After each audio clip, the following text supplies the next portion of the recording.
Thank you very much, Jeremy. And hi, everyone. I'm really excited to be here this morning and appreciate you all for being generous with your time. And thanks to the Chamber. I know this is a really cool event, and you've got an awesome 2 days worth of speakers and programming, and so we're excited to lead things off and kick it off here.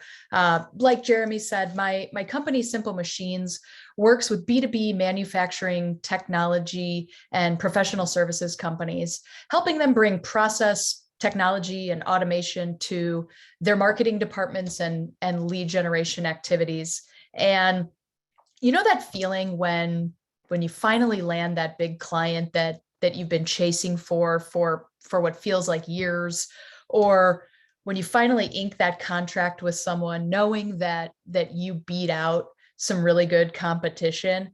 Well, I love that feeling. And I love when we're able to share that feeling when our clients experience that too, whether that's helping them with digital marketing or cool technology, helping them create and uncover revenue opportunities that maybe they otherwise would have missed, and helping their sales team not leave anything on the table when it comes to their lead generation efforts. So that's what I get a lot of enjoyment out of. And in a lot of my conversations with small business owners and business leaders, it's pretty common that they've grown their business through referrals and word of mouth networking. But as they look to take the next step with their business and really look toward that next revenue milestone, or really where they're going next, they oftentimes lack a blueprint for how to do that and how to get there. And they want their lead generation and sales opportunities to be more predictable and more sustained. And they've usually have got a good handle on clients they're best equipped to serve, and they want more of those good leads, but they're maybe not sure how. Right. And they've got a ton of valuable experience and tribal knowledge. But what we find is all of that info lives up here, right? It's in the owner's brain, or it's in the sales leader's brain. And that info doesn't exist anywhere to be shared or used by others. And what we find is they lack a real game plan, and they lack a formal and documented marketing plan. And having that is important because it's going to get everyone aligned on who you're trying to reach, why those prospects will care, and how to understand you versus competitors, where you'll reach them, right? It's going to provide insight where to best spend time and money and where not to waste it, and how you'll know it's working so that you can make better decisions going forward. So my goals for you today in this workshop and in this session are to help you understand the components of a successful marketing plan, to teach you the steps and to give you the frameworks for how to build one, and to give you some tips and quick wins as you look to then activate and implement the plan. And that you just have some good actionable takeaways here, whether you're doing this for the first time, if you've never had a formal and documented marketing plan before, or if you're maybe looking to revamp maybe some existing plans and efforts as you pursue supplier contracts. So let's get started. First of all, want to talk about really where to start and what you'll need in your plan, and what the components of a successful marketing plan are and what they do.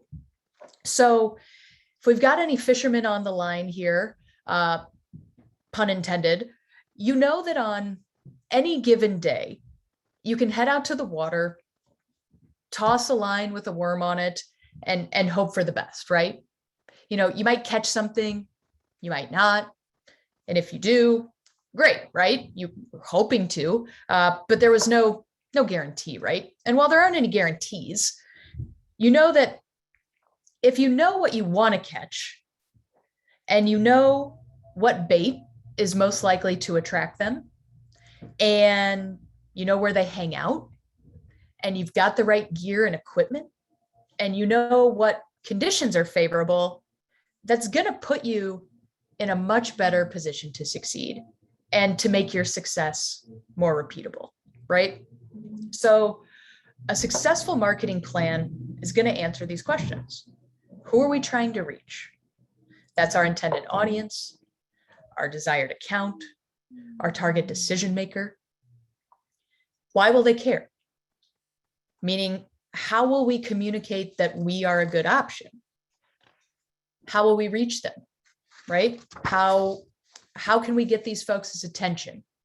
How can we meet them where they are? And how will we know this is working? Are we meeting our goals? Are we seeing the traction that we want? And we'll get into each of these questions and what goes into answering them here in more detail. And to start, I want to first offer you some logistical considerations. The first one is having a vision and doing your homework. And what I mean by that is, in marketing, we talk primarily about strategy and tactics, right? Strategy is why and how you win. So you have to have a strategy here. It's going to answer why you, how will you win? Why would a prospect consider us over the alternatives, right? So do your homework. Why you? It should be honest, it should be compelling, and it should be interesting. And we'll delve more into how to do this on the next slide. Next, you got to set some goals. Otherwise, you're not going to know where you're headed. Whether this is to increase web traffic, or you're looking at having a marketing plan create more quality opportunities per quarter, or to have more sales meetings set. Whatever you're aiming for, document it and measure against it. And also part of this exercise, you're going to want to take a look at your best clients. How much revenue do they typically bring in? And how long do you typically work with them? You know, for one-time transactional sales, this may be a lower number than say a multi-year contract, but what this is called is client lifetime value. How much revenue a client typically brings in and how long you work with them, because that's what's going to help inform how much you can pay for a lead and how much you can afford to bring on a new client for. And third, think about your resources and your team's capacity and who's going to do what, right? Oftentimes the companies we're working with are either founder or owner-led sales, or maybe there's somebody in charge of revenue and sales. So figure out the division of labor here, who's going to do what. You might want to consider enlisting the help of your team, or if there are folks who are on the front lines of working with customers, or potentially even enlisting the help of an outside partner. We find oftentimes it's helpful to work with somebody who can help kind of get us out of our echo chamber and tease out some of that tribal knowledge and those stories from companies and their leadership to craft that into a compelling story and compelling narrative. So let's start here. I mentioned in point one, you got to have a vision and know where you're going and to do the homework. And part of that is making sure you've got a compelling story to tell about your company. And what I mean by that is not only being able to describe what your company does and who you do it for, but why is what you do important? Why does your company exist? Is there anything that only you can deliver, promise, or guarantee? And it might not be one singular thing, but a collection of a few things that together make you unique. What are your values? What's the vision for the company, right? Think about your company voice. And what I mean by that is the tone and personality of your business. If you had a spokesperson for your company, whether it's a living or a fictitious type of character or person, who would it be? Think about these things. And I know some of this sounds a little touchy-feely, right? But you're selling yourself here, and it needs to be enticing. So think about some of these things, and I'll give you some good prompts here and some good exercises to get the juices flowing here. So fast forward 75 years, your company has passed away. And this isn't as morbid as it sounds, I promise, but write an obituary for your company, right? So include what you'd want to be known for, major accomplishments. You can include aspirations for the future, maybe that you haven't achieved yet, but you want to, right? If somebody was giving you a eulogy or a toast, what would you hope they'd say, right? So think about these things. This is going to help create clarity for the vision. And the second is to write an Employee of the Year nomination for someone on your team. What did they do to deserve the award, right? How do they model company values? And how have they helped others at the company? And these brainstorms are helpful because they're what's going to lead you to and help shape your strategy. And remember, strategy is how and why we win, right? By doing X or Y and showing how we're different. And the tactics, like various campaigns and lead generation channels, we'll get into how to bring this to life, but you've got to start with some of these things here for what makes you different and why you. And from there, next we're gonna consider and answer some questions about your company's strengths and weaknesses by doing what's known as a SWOT exercise. And SWOT, as you can see here, stands for strengths, weaknesses, opportunities, and threats. And it's a method for identifying these, your company's internal strengths and weaknesses, and then externally, what are some opportunities and threats that we need to be mindful of or potentially take advantage of. So as you think about your company's strengths, what are you good at? It could be things like response time, years of experience, certifications that your team has. Perhaps it could be something proprietary that you have or own within the market. Think about what propels you guys to do the good work that you do. And then on the flip side, think about your company's weaknesses. These are going to be shortcomings, areas where competitors have a clear advantage. And these aren't necessarily things you need to fix. Just simply acknowledge that when you're head to head or competing against another company, that these are things we're deliberately choosing not to compete on, right? So again, not necessarily things you have to fix. Just because you don't have multi-locations doesn't mean you need to go open more offices just to satisfy that. Just these are deliberate things that we're choosing not to compete on, right? So think about weaknesses. Like I said, these could be you perhaps only serve a specific geographic area where competitors serve nationally, or you might not have as strong of a service line in this area compared to other things that you do or offer. But consider and take an honest look at where you shine and maybe where others shine in your place. And also, as part of this exercise, consider which bucket your pricing falls into, right? Think about your pricing. Are you competitive for the market? Is your pricing more, say, value or discount based or premium? And then place that accordingly. And like I mentioned, strengths and weaknesses are going to be internal attributes and traits, whereas opportunities and threats, while these are still going to align with your strengths and weaknesses, these are going to be more influenced by outside factors, right? So these can be technological, these can be political, environmental, financial, etc., right? So this is where some market data and research is going to be helpful for you, and where customer interviews and Google are going to become your good friend. So the next piece, after you perform your SWOT analysis here, is you're going to want to look at some market research and some pertinent trends.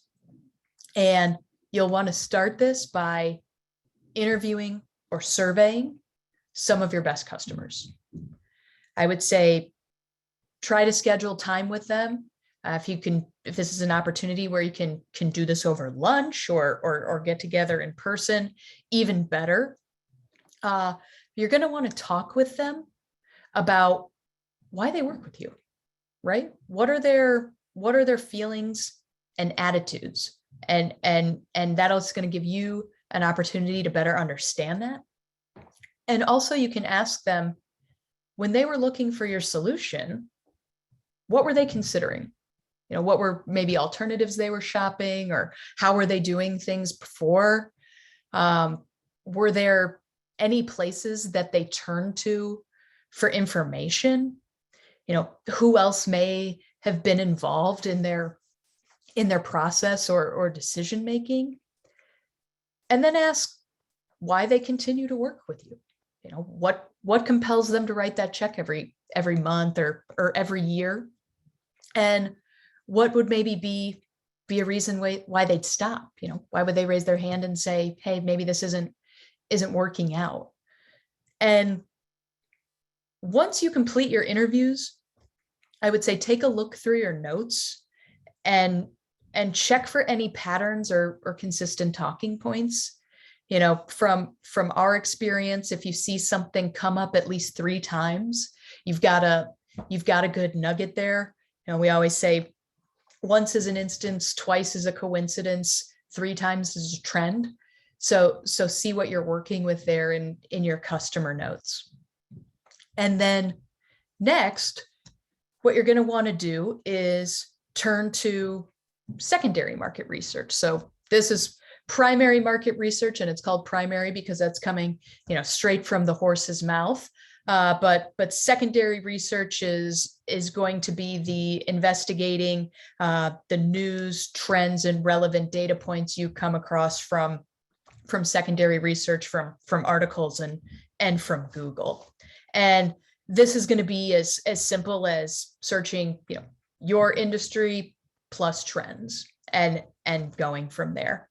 And we've got an example here. So let's say you've got a construction business and you're researching trends within your industry, and you find here that drone use is rapidly increasing, right? And as you come across news articles and data points like this, you're going to want to ask yourself, how does this relate to me and what I'm doing or what I'm not doing, right? But how does this relate to me? So in this example, perhaps you're already on the leading edge of this type of technology, and you've already got a lot of experience using this equipment on job sites because safety is a big concern and value for your business. And so based on this trend and this strength and value, this could be something that you make prominent in your marketing messages or in your outreach to prospects, right? Or, maybe you're lacking on the drone front. I've heard those things are tricky to fly, right? But let's say you've got a well-staffed, high caliber and quality workforce, where other companies may be struggling to find good workers and good talent. You've got a really strong, capable team with a lot of bandwidth, which is, going to allow you not only more project capacity, but the ability to ensure more deadlines. So here, maybe you would want to downplay the tech angle, if this is a trend and something that's emerging, and really bolster the staffing and high caliber workforce that you've got.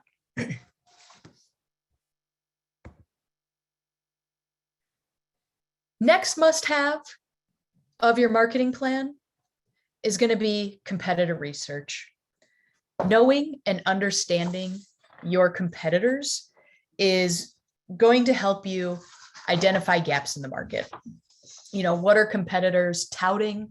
What are they downplaying? It's going to help you develop new products or services, or maybe enhance your current offerings. It's going to help you uncover trends. So, is there an increase in marketing toward more particular sectors or industries, for instance?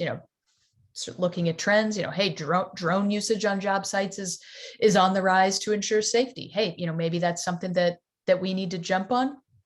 And it's going to help you market and sell more effectively by helping you understand the spaces that people are or aren't playing in. And so to start your competitor research, you're going to want to look at a couple things here and ask yourself a few questions. So what you're going to want to do first is just list out several of your direct or known competitors. And if you feel like maybe your list is small or there aren't enough people or companies on your radar, I would say just run a few Google searches of your services and your offerings, or even in your area, to see who appears. And that should give you a pretty well rounded out list. And what you're going to start with is checking out their websites. What sort of claims and messages are they highlighting? So when we're doing this exercise, we're not as focused on the accuracy of these messages or the truthfulness of the claims so much as we are on the prominence of the messages. So, for instance, a competitor of yours may be highlighting like fast ship times, but either from experience or from their old clients that work with you now, that maybe their ship times aren't that great. So what we're looking for really is in the prominence of messages, and what folks are really leading with, whether that's on their homepage or maybe their about pages of their site, as well as what's maybe buried down or farther down on the page in text. So what are they marketing maybe as strengths that may be similar to yours, and how prominent are they making these messages and these claims? Next, you're going to want to look at pricing and any perks or benefits that competitors may be offering. So take a look around for pricing. Some pricing may be listed or publicly available, some might not, but note how their rates or fees compare to yours, right? Next, you're going to want to take a look at what type of content competitors might be creating. So this is going to be things like blogs, guides, white papers, ebooks, podcasts, and videos, right?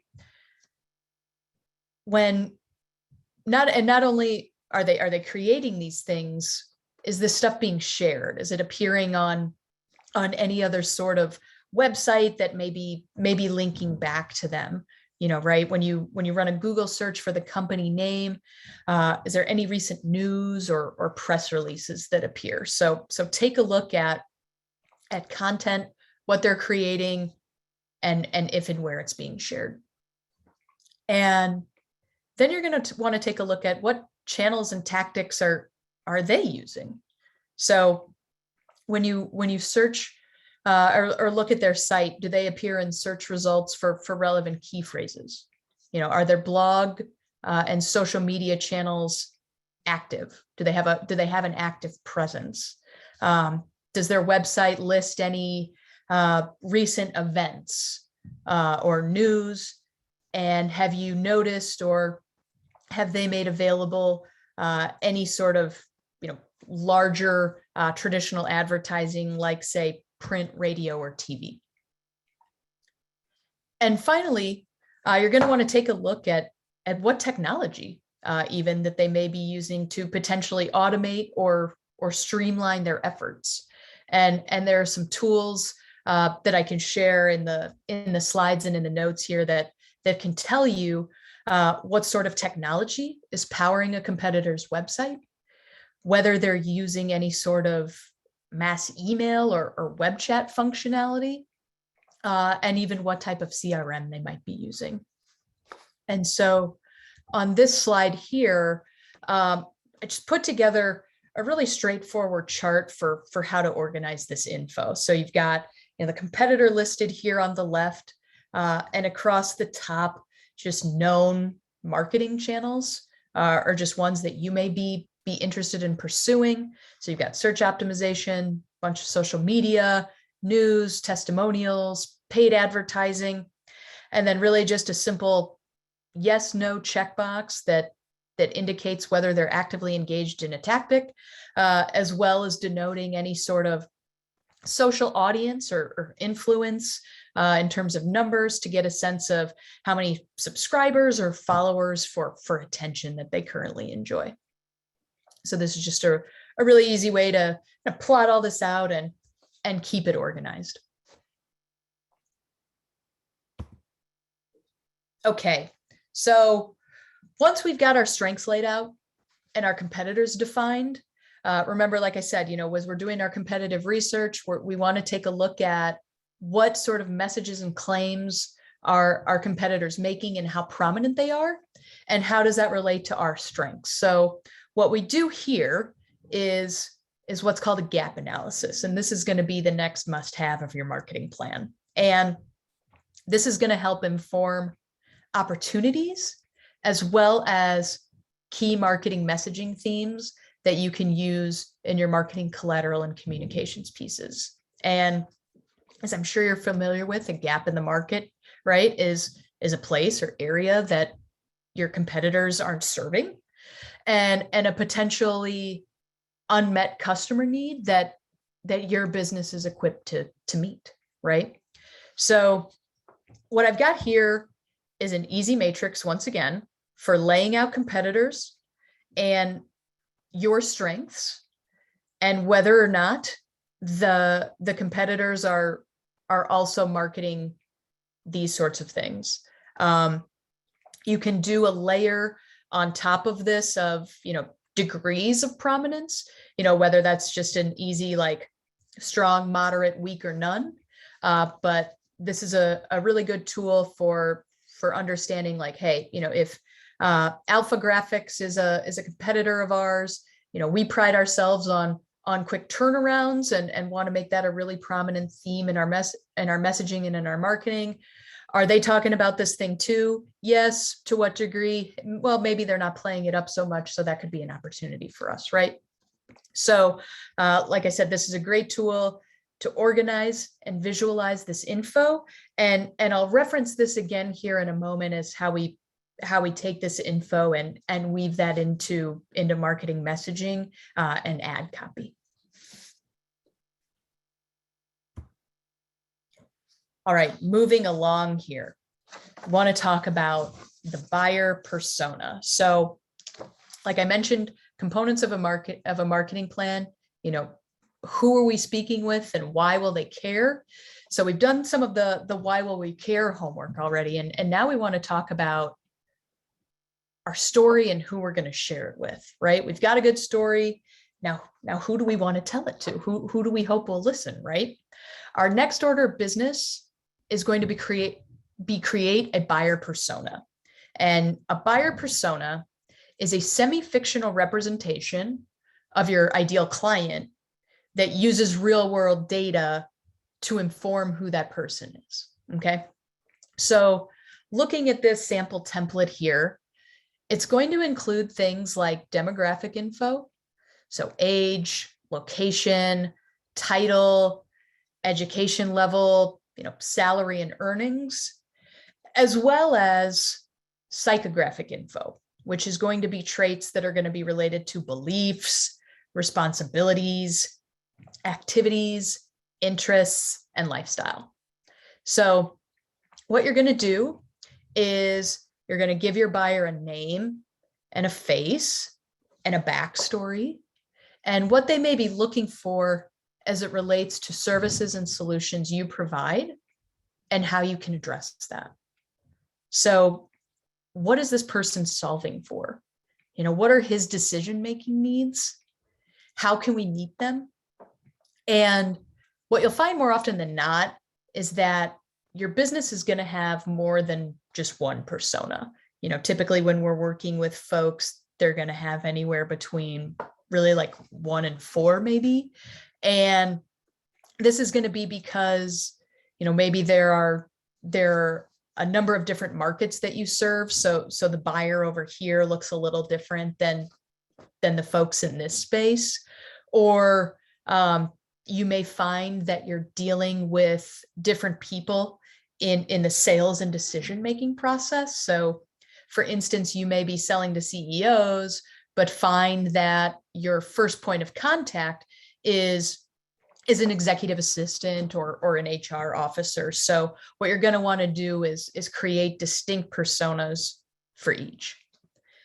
And as you do this exercise, you also want to include considerations for what doesn't make a good opportunity. We call this a negative persona. And what this is going to entail is immediate disqualifiers. So this could be, this type of person works at a company that is just too small for you, or maybe this point of contact is too junior, or they're not in a location that you serve. So not only think about what an ideal client and persona and account is, but also document what would be disqualifiers as well. And then the next part of creating the buyer persona is you're going to research and document what their watering holes might be. And watering holes refer to where your persona hangs out, right? These are going to be social platforms that they're on, blogs and websites that they read, and where they may seek out information. This is also just going to include like physical spaces. So things like clubs or associations that they may belong to.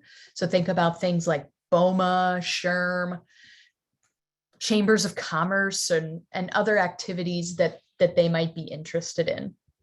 And watering holes, that's really going to be the information that leads you to where the channels and tactics are going to be best, and where your best spend of effort, resources, and budget is going to be.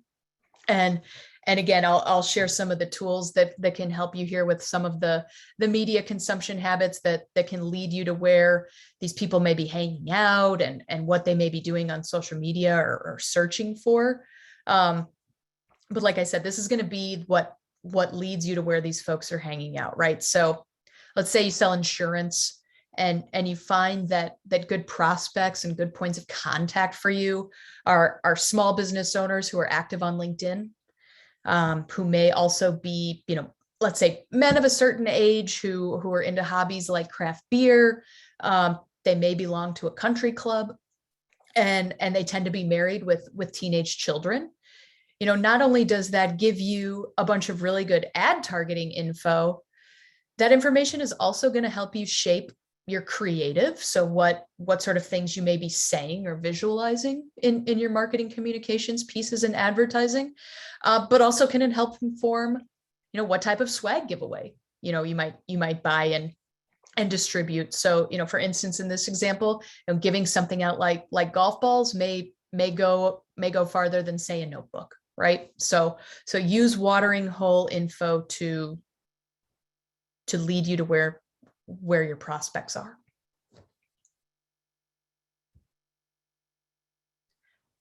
All right, next up, as part of your marketing plan must-have is going to be in your messaging. And this is where you're going to start to see all of this brainstorming and all of this research come together into what are starting to look like tangible marketing assets now, right? Like you can read it, you can see it. And an easy framework for creating marketing messaging is to follow this right here. It's going to be lead with your value proposition, and then include a key theme or differentiator that relates to that, and then reinforce that with a proof point. So going back to our gap analysis here, taking a peek at this, looking at the printing company, as we were doing our market research and creating our buyer personas, we find that their clients are architects and law offices. And their buyer personas are usually like an office manager or admin or an executive assistant. And so you'll see here, they've got a great opportunity to market fast turnarounds without the rush fee. And they have the ability to deliver within the loop. So looking at this framework, the value prop is fast turnaround. And the key differentiator is no rush fee or no rush charge. And then the proof point can be, let's say, showcasing a client list or maybe a testimonial or a quote from, say, an office manager at a mid-sized architect and design firm. So value prop, key differentiator, proof point. And then you can start to incorporate this into like website homepage copy, advertisements, other marketing materials and collateral, and other communications. And what I've got here is just an example of how to also, organize this as well as you're thinking about some of these things, some of those brand exercises and proof points and differentiators. This is a great way to organize this, why we exist, believe us because, and then the story. And not only does this do a really good job of distilling and documenting some of your key brand concepts, this can also make a great internal training document to get everyone aligned on the business's key selling points. So great for sharing and distribution internally, as well as using this info for more outward facing communications. So I'm going to move on here now into channels and tactics. And from here, I hope you've been able to see how the previous components have laddered up to where you can start making informed channel and campaign decisions. So because channels and tactics are really what activate all of this information and what activate the plan and bring it to life. That there are hundreds of marketing tactics and options out there, from telemarketing to digital ads to social media to billboards, right? It can be tough to know what to do without just feeling like you're throwing a bunch of shit at the wall to see what sticks, right? So how do you decide? How do you decide what to do? I would say the best advice here is to consider your goals, right? How much or how fast do you want to grow? And what are the right watering holes, right? Where does your intended and desired audience, where does your buyer persona hang out? And what's realistic within your budget, and how much time do you have? If you need leads today, brand awareness and education-based tactics likely aren't a good match.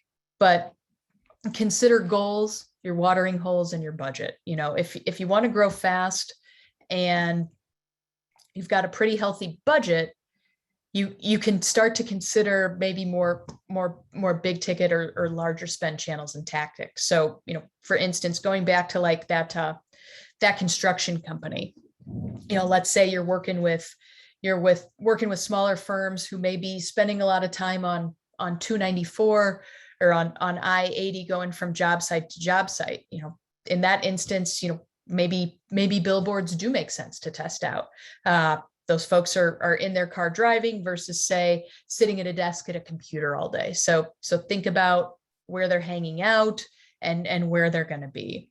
And from our experience, there isn't necessarily one tactic that's going to be a silver bullet. It's very rare that a company, will say, hey, well, we've never done this before. And they start and it's just like this aha, or the floodgates open. The companies that we work with that have the best and most sustained success are the ones that has a strong and diverse mix of tactics and measure and track their results. And so how do you keep an open mind and sort of evaluate some of these things? So Google has a keyword planner that's going to tell you how often various keywords and phrases are searched on average per month. This can give you great insight for what to optimize your website for, and what you maybe want to spend money running paid ads for. The keyword planner will also give you estimated clicks and projections at various budget tiers. For traditional and print advertising, legitimate outlets and publications are going to have what are known as media kits, which is going to give you data and insight to their audience and to their readership, and how that aligns with your target audience. So if you're looking to target, say, women age 45 to 55 in C-level roles, look for those data points in the media kit. As you consider things like content, I would say here is a very, what I would almost call oversimplified explanation of the buyer's journey. I would say, rarely does it happen this linearly, but follows a very simple formula of symptom, diagnosis, treatment, right? So think about all of the content that you already have. That can be brochures, web pages, videos, what have you. So take inventory of what you have, and then put each piece into the corresponding bucket, right? So, you may find, hey, we've got a lot of white papers and ebooks, which is great for building awareness, but we don't really have a lot of, case studies or comparison sheets that may help when folks are making a decision. So think about your inventory, categorize it, and then spot opportunities or bare spots where it might make sense to round out your stock with some in some different stages here. And then really from there, prioritize. You may find that there are 5 to 10 smart fits with tactics and channels, and go with what you're comfortable with, and let those be your primary channels, because those should be the ones that, for all intents and purposes, be reliable drivers of business. And then you can start to get a little more experimental. And as we head into the home stretch here, want to talk about tools and infrastructure. And this is good too, because I think a lot in here can be good quick wins for you. So, in the fishing analogy, I mentioned having the right gear and equipment is going to help set you up for success. And the same thinking here applies to marketing and lead gen. There are going to be several tools and assets here that should, quote unquote, come standard as part of your marketing plan.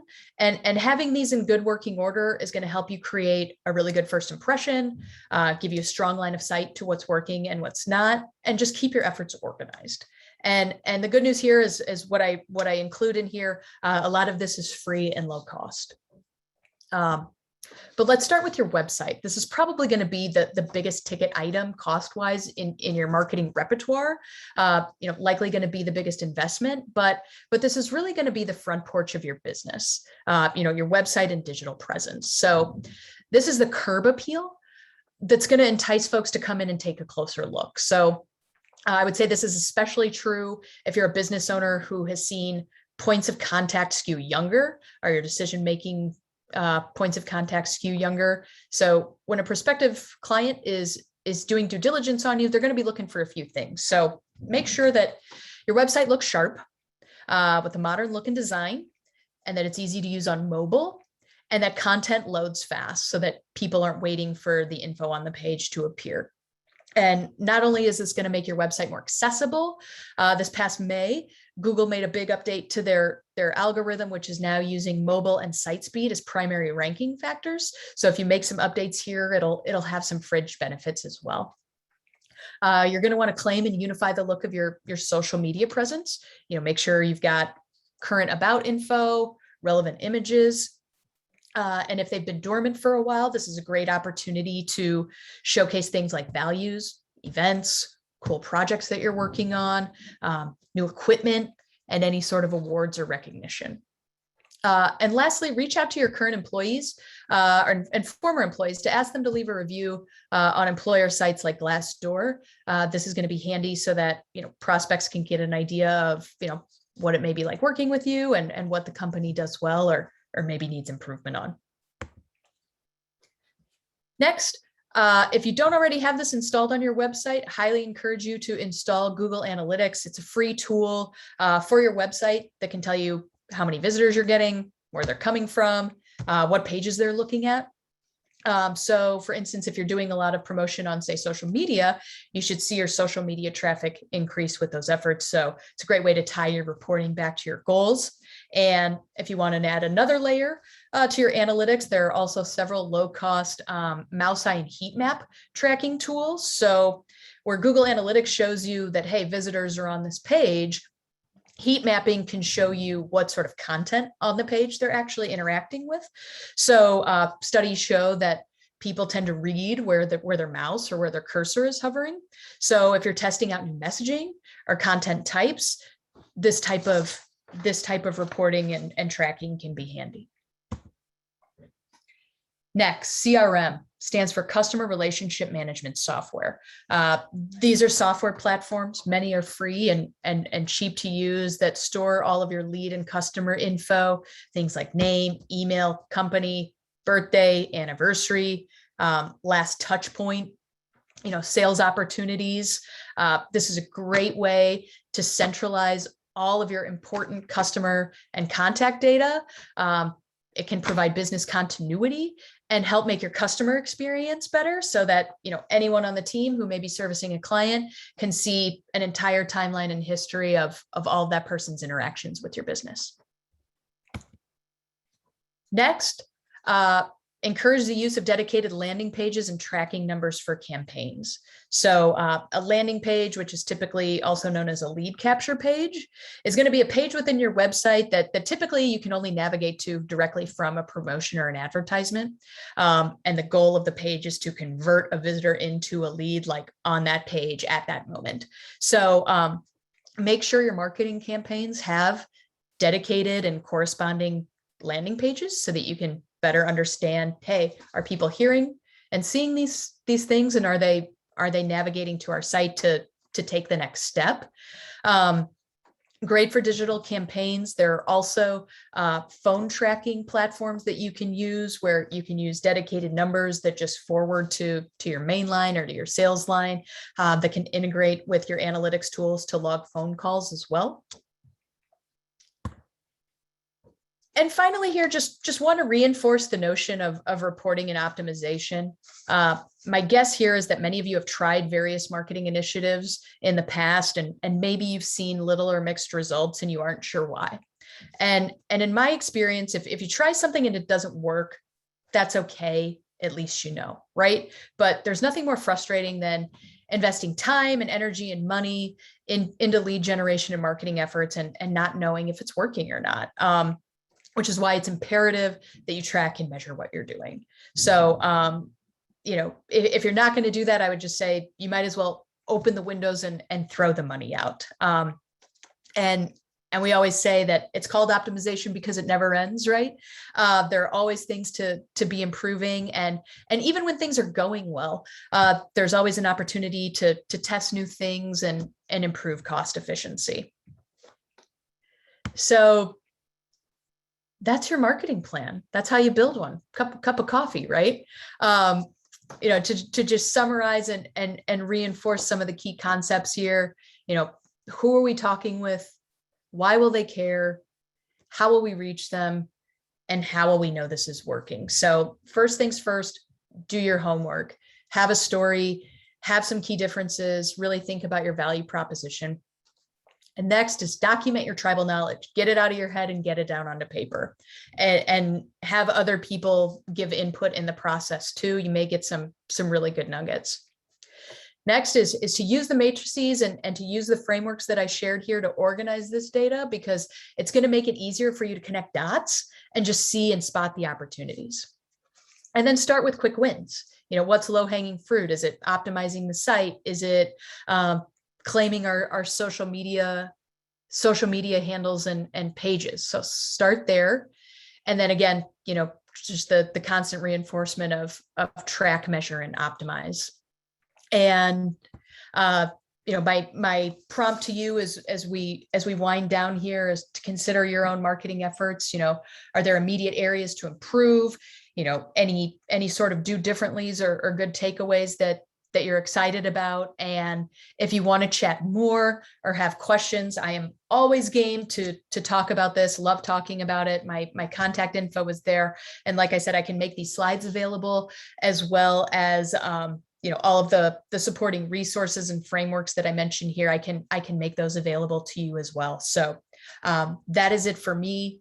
Thank you for being generous with your time. I'll defer to Jeremy if we have some time for questions here, but I'm really grateful for the opportunity to share with you all and to talk about this whenever. So thank you.